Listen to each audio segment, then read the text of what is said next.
et même qui ont une relation d'affiliation directe avec les autorités israéliennes. Dans la mesure où, à entendre la propagande algérienne, tout est de la faute d'Israël. Même quand il pleut pas, c'est la faute d'Israël et du Maroc.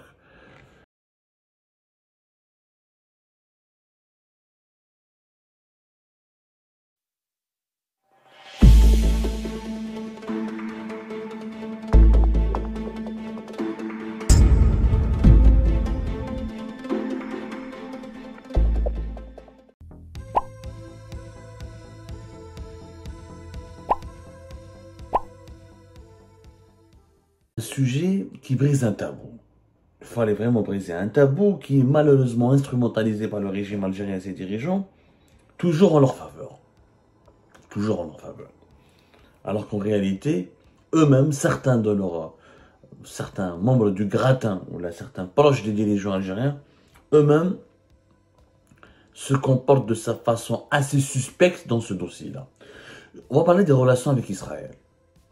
Officiellement, l'Algérie criminalise toute relation avec Israël.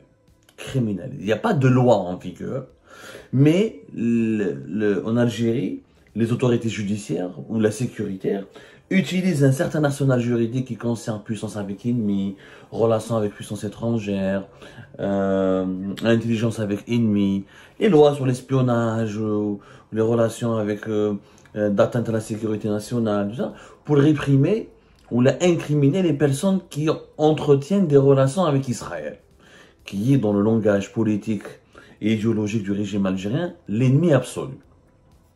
Mais d'ailleurs, cette diabolisation d'Israël s'est accélérée, a pris une dimension encore plus violente et brutale lorsque le Maroc voisin et adversaire direct du régime algérien, vous connaissez l'histoire, a normalisé ses relations avec Israël à la fin du mois de décembre 2020. Et depuis la rupture des relations diplomatiques entre l'Algérie et le Maroc en août 2021, Israël et le Maroc sont devenus dans le même sac, sont devenus l'axe du mal aux yeux du régime algérien, avec les Émirats Arabes Unis, Abu Dhabi, Tel Aviv, Rabat. Regardez les discours médiatiques et idéologiques dominants en Algérie. Et cet axe est considéré par la doxa, par la doxa, j'essaie d'intellectualiser un petit peu le débat. C'est important d'avoir des notions intellectuelles. La doxa, c'est l'ensemble des notions fondamentales qui constituent la pensée d'une société ou d'un groupe social. Pour la doxa du régime algérien, c'est l'axe du mal. Donc, haram, comme on connaît, d'avoir de contact avec Israël. Sauf qu'en Algérie, malheureusement, il y a une grande hypocrisie. Haram pour les simples citoyens, mais pour les enfants des dirigeants, ou notamment des généraux, ou de certaines personnes influentes au plus haut sommet de l'État algérien, c'est halal. C'est halal. C'est comme un exemple très concret. Preuve à l'appui que tout le monde peut aller vérifier, que même les services de sécurité peuvent aller vérifier. Le 7 avril 2022, M. Tariq Hartani a été nommé le directeur de l'École nationale supérieure agronomique. L'École supérieure nationale agronomique. C'est l'un des établissements d'élite en Algérie, situé à Al-Harrach, l'École supérieure d'agronomie.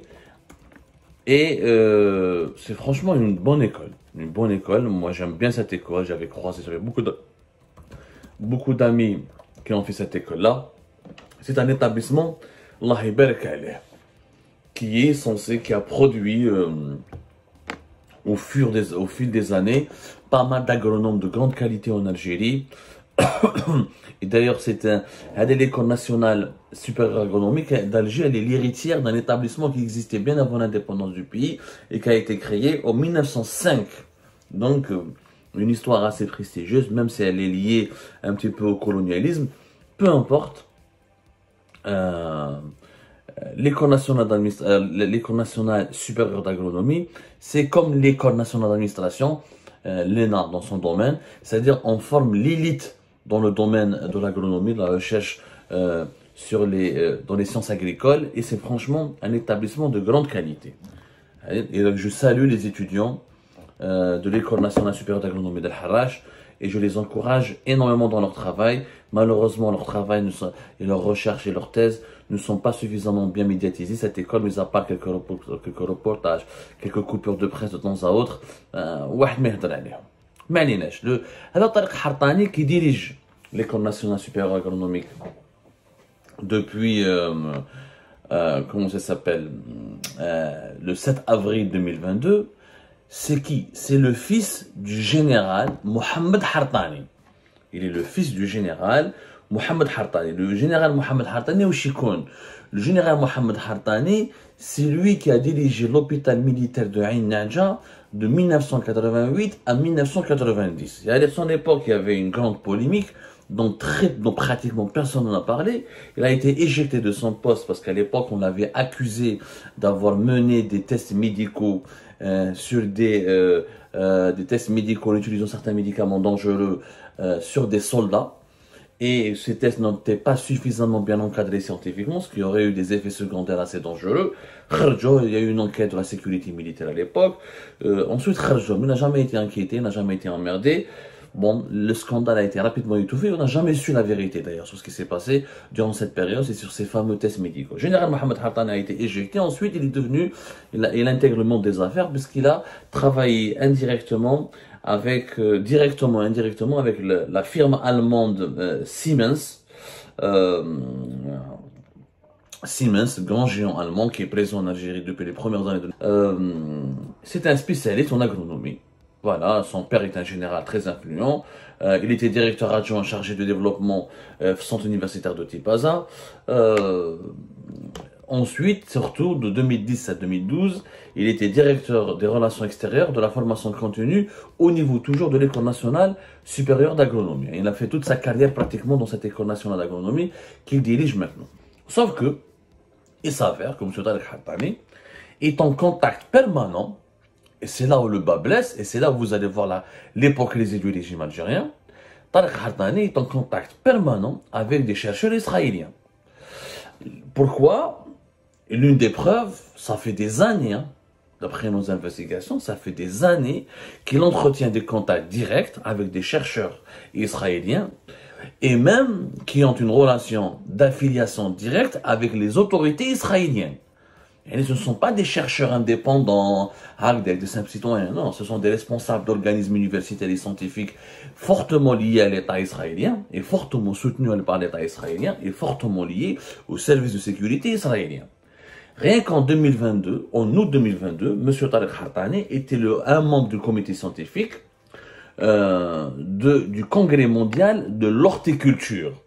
L'horticulture, c'est la science des paysages, c'est la science des jardins, c'est une science très importante.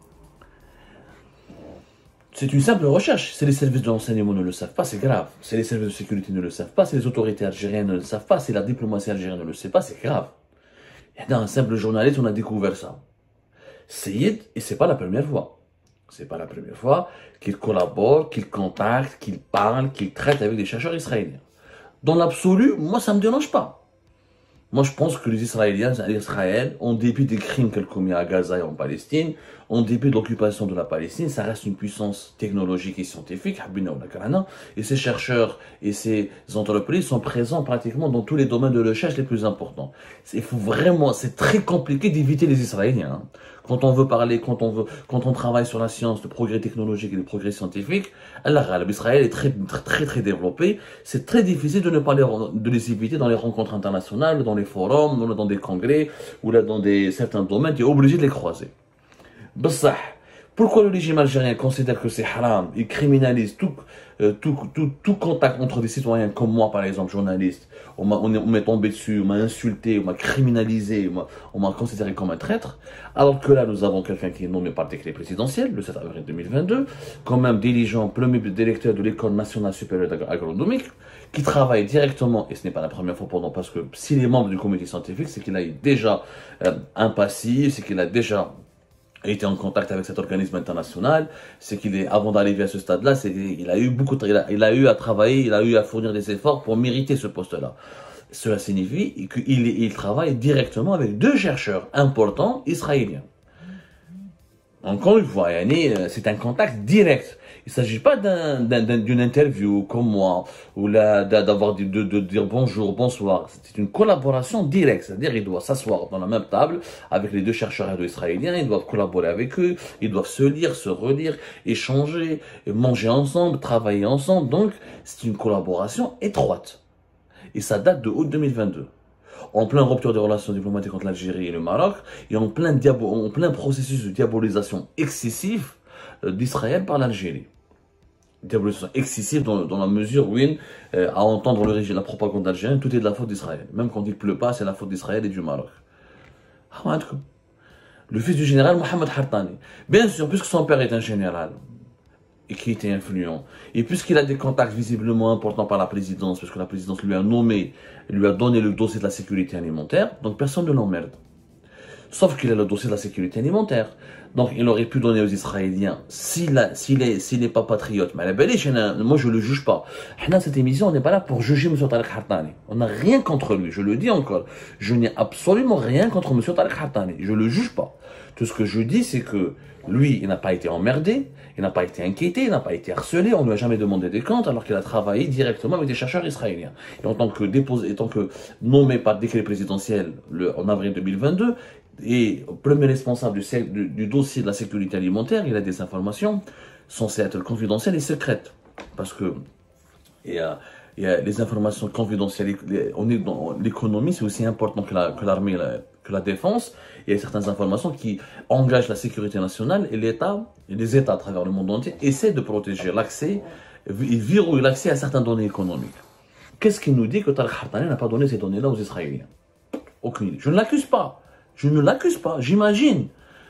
Un simple journaliste nous a soupçonné d'espionnage ou sabbouna ou galak sahaïna. عندكم مسؤول في الدولة nommé par décret présidentiel في 2022 كان يتعشى ويفطر ويخدم ديريكتومون مع les chercheurs israéliens.